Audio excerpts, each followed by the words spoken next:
Okay, so let's get into some transfer news. I'm losing sleep over our forward options. Big up Mile High. Let's go, Archer. Shout out to you, bro. Yeah, Archer, bro. Isn't it like hella late? I swear it's like probably like 1 or 2 a.m. in UK, bro. You need to sleep, brother. You need to sleep, my friend. Nah, shout out to you though, Archer, for being here this late, bro. Big ups. But yeah, let's get into some transfer news here. So, I'm pretty much just gonna cover the news that has happened in the past 24, 48 hours, the big ones, anyways. Of course, Fabrizio Romano has came out and said that there is no advanced negotiations for Jack Grealish, but there was a call in the recent days from Tottenham to understand the situation of Jack Grealish. So, Advanced FC is back at it again, bro. 2 a.m. Yes, bro. Damn, bro. That's rough. Well, I hope I can either entertain you or put you to sleep. I don't know which one's going to be a benefit to you, but hey. Um, but yeah, so Spurs have had calls, I guess, for Jack Grealish. I don't know, man. I'm I'm torn on this, bro. I'm torn on this because for me, Jack Grealish is a player that I think if we were getting him 2, 3 years ago, would have been a solid move. But we're seeing things of his personal life, drinking at bars, staying out late. Pep doesn't favor him. He's won it all. Does he still have the motivation to keep going? That's a big question for me, man. He's won it all. It's not like he's going to like a boyhood club or anything like that. Like he's coming to Spurs. Like, does he really have the motivation to really put his honest and best effort for Spurs? Now, with that being said, I think if there's any like non-Tottenham player that has not played for Spurs yet to come to Spurs, I think two names stand out for me: Eze and Jack Grealish. Those two players feel like proper Spurs players, man. So I'm torn on this. Like, I like the prospect of him coming in. I like him as a person. He reminds me a lot of James Madison. But I think there's too much off the pitch stuff. I think there's too much mental stuff with him that I don't know if it's going to be productive to a Spurs side this season. He does bring the experience. He does bring we haven't seen it last season, but the treble season, he bring a lot of good stuff to Man City. And of course, his days in Aston Villa were superb. And he was amazing for Villa, of course. But is that player still there? I don't know, man. I don't know. It's a tough one for me, man. It's one of those ones like where you just have to like get him in and just like wait and see. I think a loan I'd be okay with. I think Grealish on loan I'd be fine with. But paying like an actual fee and making him a permanent, I'm going to be a kind of opposed to that, to be honest. But I think a loan would be fine. And he's a player that can play the 10 and play the left wing as well. So he covers two of those options, which we really need. But with that being said, during talks today, Everton have asked Man City for Jack Grealish to join on straight loan. No discussions about buy option. Everton willing to cover part of the salary, but talks still are at early stages. Grealish's camp also approached. More clubs keen and calling to be informed. So Everton is making a move for him as well. Man, it's yeah. I think, in my opinion, Grealish would choose Spurs over if both teams were to make an actual like bid and push for him. I think he'd choose us over Everton, in my honest opinion. No offense, Everton fans, but let's just be real, bro. I think he'd choose us. But yeah, Everton's definitely in there for competition. So let's see how this one shapes up. Nothing advanced, just calls, I guess. I don't know, bro. I don't even know, man. So let's see how this one shapes up. Let's see. But yeah, for me, I think Jack Grealish on loan would be ideal. Jack Grealish has a permanent. I'm going to say no. And then it's just a matter of the wages. He's on like what? I think 300 grand or some shit like that. Like he has massive wages. So if we get him on a loan, Man City has to be willing to cover at least half of those wages. And then on top of that, if we get him as a permanent, then he's going to have to take a wage cut. Because we are not paying Jack Grealish 300 grand a week. Even with Son's wages coming off the books, we're not paying Jack Grealish that much money, man. So it's one that's going to keep in the loop for the next couple days here to see what we can do. But we have the Super Cup final in a week. So Spurs got to get a move on, man. We got a lot of things to think about. So let's see how that shapes up over the coming days. Now let's get into the interview that Ben Jacobs had on Last Word on Spurs. So he's saying that the priority for Spurs is the number 10 position. They would like a player who can play as a number 10 and as a left winger. So, I mean, bro, two things that come to mind. This guy, bro. Two things that come to mind, or two players.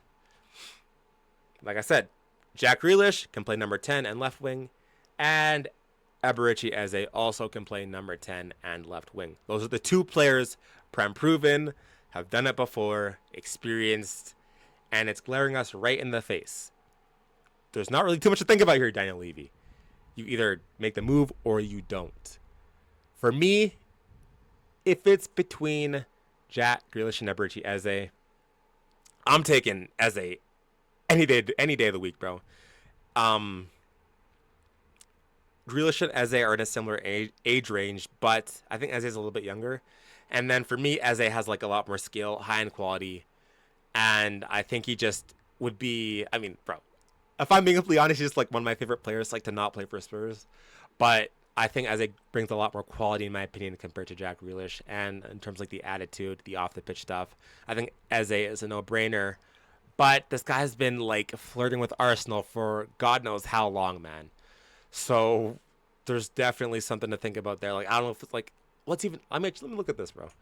What is going on with Eze and Arsenal? Let's see. Let's have a look here. It's the latest. Let's do Eze Arsenal. Let's see. Is there anything latest news?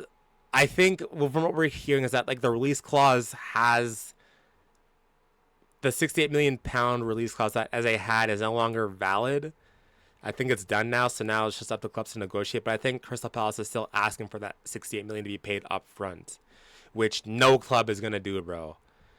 So I'm not sure like what is going on with Eze, or like if Arsenal is gonna make the move for him. But yeah, it's not gonna help me either. Yeah, it's just nothing, bro. So, I mean, hey, if Arsenal's gonna stall, then I think Spurs just need to lock in and just get it done, bro. Like, if Arsenal's not gonna push out and make a move, then I think Spurs need to just get serious and just put in the bid. He already agreed to go to Arsenal. He wants Arsenal, but I think we could convince him either way.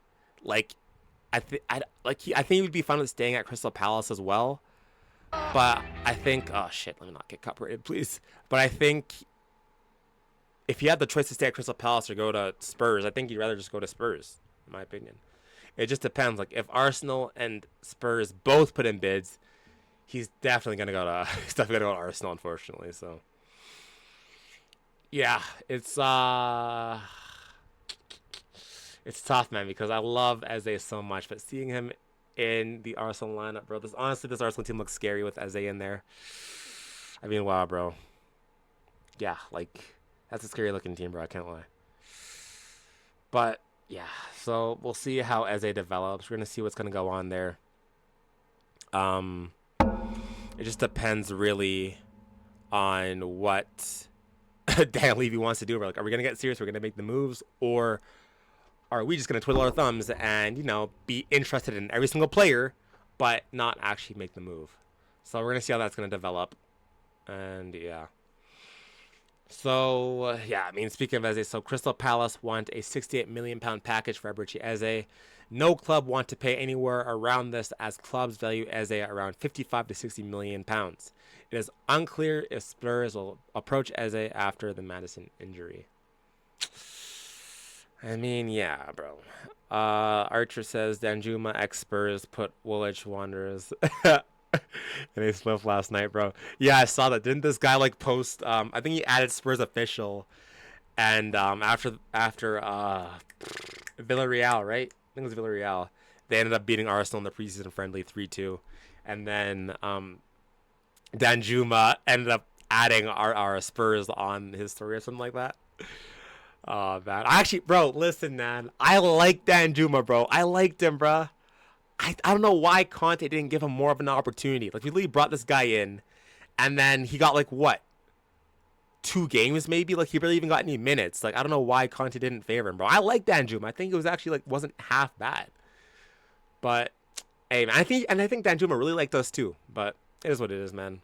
Um, but yeah, so clubs value as a lower, but Crystal Palace are holding out. So let's see what happens there, man. Let's see. I hope Spurs get him, but I don't have too high of hopes.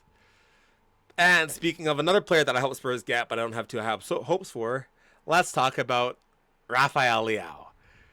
Tottenham have inquired about Rafael Leão. However, he is in love with AC Milan. Due to AC Milan having no European football, though, they are willing to sell to fund their transfer window. Listen, bro. I don't think there's any world where Rafael Leão says yes to Spurs. I think his wages he's on about 130 grand or something like that. So let's just say that we bump him up to 200 grand. We could definitely do that, especially with Son coming off the books. But I don't think there's a world where Rafael Leão says, yeah, let me just go to Tottenham. And listen, I don't want to piss off Spurs fans, but I think AC Milan and Tottenham are like, I think you could even argue that AC Milan is like a higher level than Spurs, bro. Like, I know Spurs are massive, but like AC Milan is also a massive club. So in Leao's eyes, I don't know, like if he sees that as like an upgrade or a downgrade or whatever he's gonna think. So it's definitely a little bit tricky. I don't think Leão comes, man. I'm not sure how much he would cost. I mean, Milan need to sell, so maybe we get him at a discounted price. It'll be at least about 70 million though. 70 million euros, bro. Bare minimum. Bare minimum. So, yeah, we'll see. I think we can do it. It just depends if he wants to come here. It depends if he wants to come here. But I think Leão would be the perfect Son replacement. Rowan says Thomas the Frank engine doesn't want Eze though. When did he say that? Rowan, when did Frank say that he doesn't want Eze? Did he say that? Unless I missed it. I don't know. I don't think he said that. I don't see why he wouldn't want Eze. I don't know. But Leão is a player that would be a very good replacement for Youngman Son and would allow more time to Tell and Odegaard to develop rather than just leaving that left wing position empty and then just shoehorning in Odegaard and Tell and expecting them to bang immediately. And Leão has that Champions League experience too, so that's definitely something positive that we can look at there. But the only thing with Rafael Leão is that this guy does not work hard. He's very lazy. He does not do a lot of tracking back, and he does not do a lot of defensive work. And I would argue that he looks better when he plays for Portugal compared to when he plays for Milan. And he didn't have the best season last season, but the quality is there. He's a quality player, man. I think if he comes in the Spurs team, it takes us up at a whole another level, bro. And he's an actual proper star and a very suitable person to take over the reins from Son. But like I said, I just don't think there's any world where this actually happens. And until I see anything more concrete, I'm not going to get my hopes up. So, Brian Daigle, let's go. Good evening, everyone in the chat and my fellow Canadian on screen. Hope you are all well. Yes, Brian Daigle, I am well. I hope you are well too, man. Big up Brian Daigle, bro. Shout out to you, man.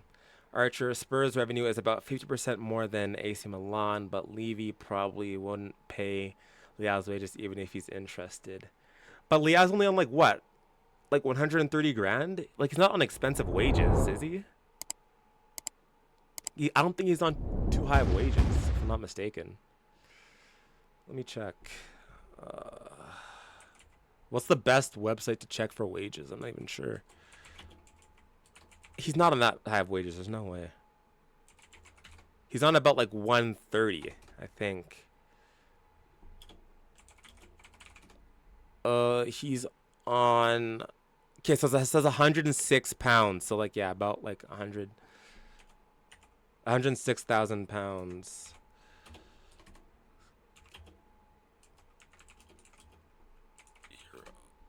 So yeah, he's on about 121k euros. 121 grand pretty much. So, I mean, yeah, bro. I don't see why we couldn't afford that, to be honest. Leao's on 32k, 130. Yeah, so yeah, around 132k. So I don't see why we couldn't afford that, in my opinion. Obviously, you want a wage increase, but like we get him up to like what 170, 180. I think he takes that, but I don't think he comes here either way. It's just one of those things like where like we want to get excited for it, but to be honest, bro, I don't even want to get my hopes up, man. But moving on smartly. Next up is another one that is being considered by Considered FC. Bilal Alcanus is an option being considered by Tottenham, man. Yeah, it's for me definitely the cheap option. Relegation fodder rather, and I think is a quality player, but it's one of those ones like where if we get a Madison or if we got Gibbs White and an Alcanus, then it's like, okay, now I'm more hyped for that. But if we just get Alcanus as a number 10, for me, that's just not good enough, man. Another young player, he's like, what, 22, 23, another young player that has to prove himself in a team that wants to challenge on all fronts, challenge for all cups. I don't see how you can trust that responsibility on Alcanus, especially for the fact that Madison's going to be out for like 4 months. Kulusevski's not going to come back for like another like month and a half. Like that's a lot of pressure to put on Alcanus to just walk into this team, walk into the starting 11 and just bang. Like I just don't think that's realistic. Okay, no reason we can't offer at least 150k. Werner was 165, so yeah, we can definitely do the wages. It just depends on him, to be honest. Just depends on him. But yeah, Alcanus for me, man. Cheaper option. I think he's a quality player though, and I do see a lot of Lily White Lab doing a lot of breakdowns. Actually, let's see if we can find Lily White Lab's breakdown on it. Cause shout out to Lily White Lab, man. This guy does a lot of good tactical breakdowns. Let's check this out. I think he did like a short on it or something. Yeah, 1 minute. Let's check this out really quickly. He's one of the best players on the planet, technically. He's so comfortable and tight. Wait, what did he say? I think Alcanus is just amazing, technically. He's one of the best players on the planet, technically. He's so comfortable in tight areas. He can definitely do this sort of deeper progressor because he's happy to drop into these areas. He's got such a good passing game, whether that's kind of splitting the defence with a long through ball or nice combination play. He's really happy to do that. He's kind of the closest thing I've seen to a De Bruyne type player in terms of that ability to create from this right half space and really wrap the ball into a forwards path. But he's also able to carry it because he's such a good dribbler and he's got a good engine on him, and his speed over the short distances at least is really good. He struggles a little bit physically, so you probably want him to kind of release the ball before he faces contact, but he's so good at dribbling and getting out of tight areas that I really back him to do that kind of role.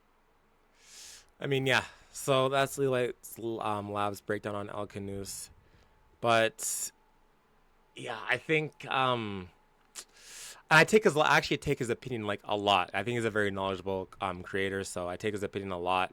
I don't even know enough about Alcanus like to make like an actual proper like judgment based call on his skill, but I just think it's a lot of pressure to expect this guy who was in a relegation Leicester side to come in, walk into this team, and be the main man in the midfield. I think that's a lot of pressure to put on him. If Madison and Kulusevski were fit, I think it'd be a solid addition, but we're asking him to come into this midfield and take over. It's a lot, man. It's a lot. I'd rather just go for Eze. There's no reason why we can't go for Eze, to be honest, man. So, I mean, yeah. But either way, there's nothing concrete yet. Again, Considered FC, Interested FC, whatever you want to say FC. We're just looking at him, so nothing to get excited about right away. But I think he is someone that could definitely do really well in the Spurs side, just given his technical ability. But it's a lot of pressure, man. It's a lot of pressure. But moving on to some of the loans here now. So George Abbott will sign for Wickham on a season-long loan. So what happened here is that he played pretty well against Wickham, and then Wickham said, let's just get him on, man. But Uh, okay, sorry. But yeah, so Abbott goes to Wickham. I think he's good enough for the championship, to be honest, because Wickham is League One, no? Too good for yeah. So Wickham is League One, so I think he could have gone to a championship side. I would have rather him go to a championship side, but either way, what he just has to do is pretty much just tear up League One, play well, and then reassess next season. But I don't think it's a horrible loan move, but I would have rather him go to a championship side, in my opinion. Archer says Alcacer would be an opportunistic signing. Yeah, it definitely would be opportunistic. It's one of those ones like where if he reaches his potential, what a player that we have in our hands. What a player. But at the same time, if he doesn't, then it's like, okay, we just spent 22, 25 pounds on a player that isn't even good enough yet. I think we have like a lot of these players who are at an okay level, at a mid-table level, but we need stars. We need big game players, man. Like, we need to push on. I'm looking at the other teams and the moves that they're making. Arsenal, City, even United now too. With their, I hear United's pushing for Baleba, bro. They're pushing for Baleba. I thought this team was broke, brother. And of course they have Mbuemo, they have Cunha. They're looking like they're going to sign Sesko as well. I thought United was broke, but they're looking more ambitious than us. And we're the ones who beat them in the Europa League. So it's hard for me to justify the signing of Alcacer when our rivals are signing established quality players. And we're, I guess, not pursuing guys like Eze. Obviously, the Gibbs White didn't happen. We're not pursuing guys like Leão, Simmons, but we're going for Alcacer for relegated Leicester. I mean, bro, for me that's just not good enough. But there's a reason we can't go for Eze. The reason is called Daniel Levy. Yeah, I mean, yeah, fair enough. But actually, I will say this though. I think Crystal Palace asking for a majority of that 68 million pounds up front is OD. I think it makes it tough for any club because, as you know, transfers aren't just like as simple as just like, okay, let's just pay 68 million and then boom, bang, bong.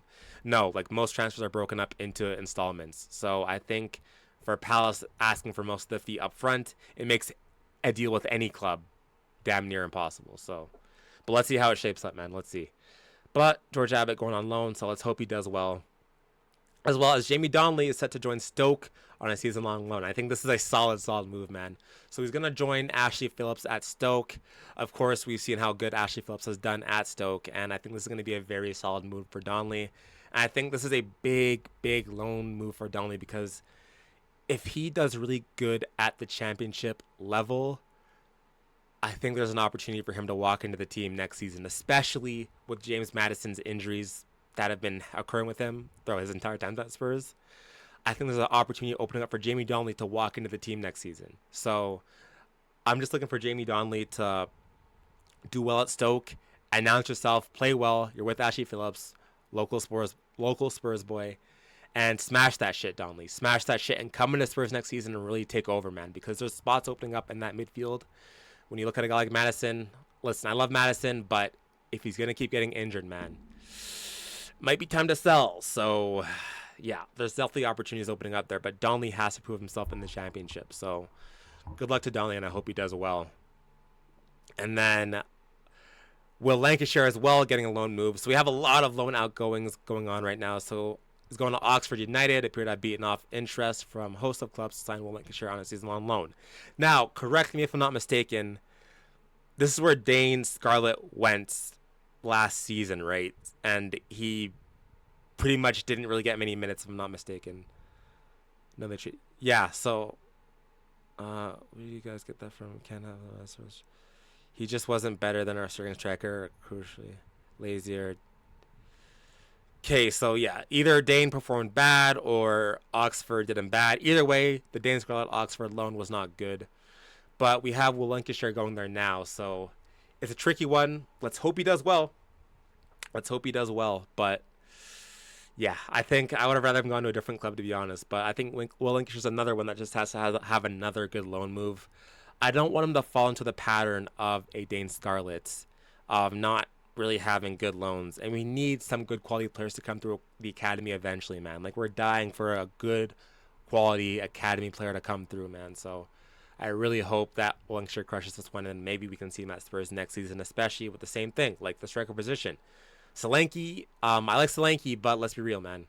We need more out of Solanke. So that's something to look at too.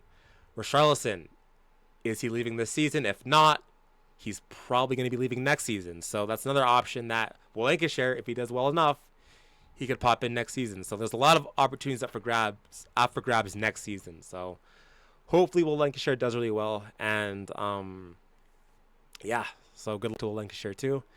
And then last but not least, Youngman Hook. Looks like he's going to Portsmouth for the season. And this one really sucks, man. This one sucks because he didn't really get too many looks in preseason, and it's a little bit harsh on him because I thought every single time that Youngman Hook came on in this preseason, I thought he's done really, really well. Like, genuinely. He's definitely really raw, and like I was talking about this like with a coworker at work today. Hot ass take, so be very careful, don't clip this up, but hot take. I think Yang has shown more for me in preseason compared to Matisse Tel. If I'm being completely honest. I think Youngman Hook has shown more for me in the limited amount of minutes than Matisse Tel. And I'm being all the way honest, bro. I'm being dead ass. Youngman Hook is rapid. He's super fast, super agile. I think his technical ability is really good as well. I don't think his technical ability is half bad at all. It's just his decision making that obviously needs to be better, but he's a young player that will come with more experience. But I think Youngman Hook has been really good in preseason for the amount of minutes that he's had. I think he's made clever passes. I think he's had, was against Newcastle, I think he had like a little chance there coming down the left wing there.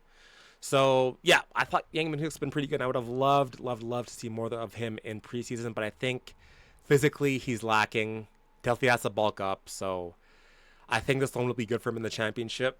Get used to English football. Get used to the physicality in the championship. And hopefully he crushes it. Wait, are Portsmouth, they're championship, right? Yeah, they are. So yeah, I think there's a solid loan for him, and hopefully he can do really well there. I really hope he can.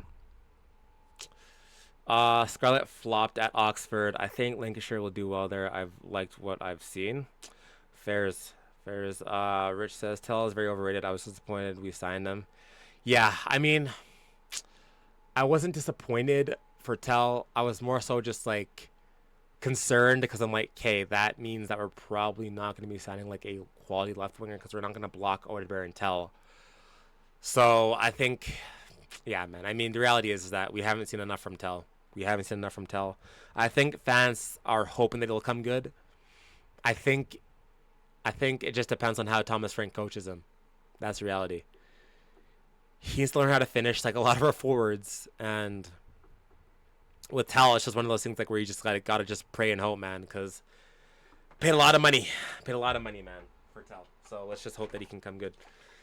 Bro, we lose to sign Morgan Gibbs White, and Sun leaves, and Delhi considers to retire. Yeah, bro, it's been rough. Yang needs to step up and become the next Sun. And that's what I'm really hoping for, man. Someone in my comments said like a couple streams ago, they said that this is what's going to happen in Yang. Yang is either going to be the next Sun or he's going to be the next Brian Hill. No in between. And for me, from what I've seen in preseason, I think that Yang has far more potential to become the next Sun than the next Brian Hill. For me, what Yang has to improve upon is just obviously his goal scoring threat. Like a lot of our players, same thing. His goal scoring threat. And then a big thing is his physicality. He's super lightweight, man. He needs to get stronger. He needs to bulk up. So I hope Portsmouth feed him some good English breakfast, some good beans and pudding and whatever UK guys eat up there, and and hopefully he can bulk up a little bit because he is very lightweight.